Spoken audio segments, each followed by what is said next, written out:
చిత్తూరు జిల్లా కుప్పంలో శ్రీకృష్ణదేవరాయ జయంతిని ఘనంగా నిర్వహించారు.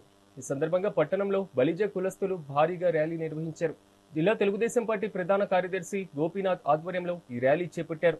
చెరువు కట్ట వద్ద ప్రారంభమైనటువంటి ఈ ర్యాలీ సాంస్కృతిక కార్యక్రమాలతో ఆర్టీసీ బస్టాండ్ మీదుగా సభా వేదిక వరకు సాగింది.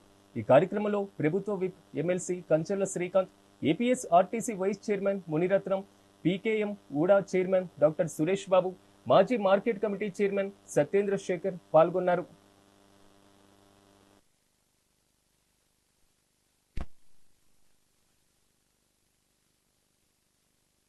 నమస్కారం. ముందుగా క్షమించాలి, మధ్యలో 2-3 చోట్ల ట్రాఫిక్ జామ్ చూస్తే నాకు ఒక బాగా ఇష్టమైన నెంబర్, నా కార్ నెంబర్ కూడా అదే కాబట్టి ఇంకా కూడా చాలా సంతోషంగా ఉంది. ఈరోజు కృష్ణదేవరాయలు గారి గురించి ఇప్పుడు పిఎస్ఎం సార్ అద్భుతంగా చెప్పారు. సార్ చెప్పిన తర్వాత ఇంకెవరు చెప్పినా కూడా ఇంకా చరిత్ర గురించి ఇంకా అంతకుమించి సబ్జెక్ట్ ఎవరు చెప్పలేరు.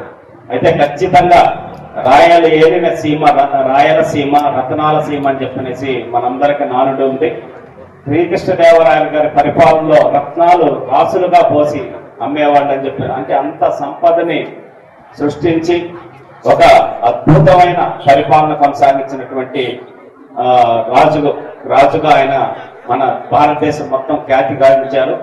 ఆయన హయాంలోనే విజయనగర సామ్రాజ్యం దక్షిణాది మొత్తం అద్భుతంగా ముందుకు వెళ్ళి ఒక మంచి పరిపాలన దక్షుడుగా, అలాగే ఆంధ్రభోజుడు అనే బిరుదాంకితుడై ఆయన మహామంత్రి తిమ్మరసు సారథ్యంలో ఆయన యొక్క సూచనతోటి, అంటే ఒక తండ్రిగా, ఎందుకంటే శ్రీకృష్ణదేవరాయల్ని మహారాజులు చేయటంలో ఆయనది కీలక పాత్ర తిమ్మరసు గారిని, ఆయన్ని ప్రేమగా అప్పాజీ అని చెప్పనేసి పిలుచుకుంటూ ఆయన సలహాలు సూచనతోటి దక్షిణ భారతదేశాన్ని మొత్తాన్ని కూడా సువిశాలమైన విజయనగర సామ్రాజ్యాన్ని నిర్మించి అద్భుతంగా పరిపాలించిన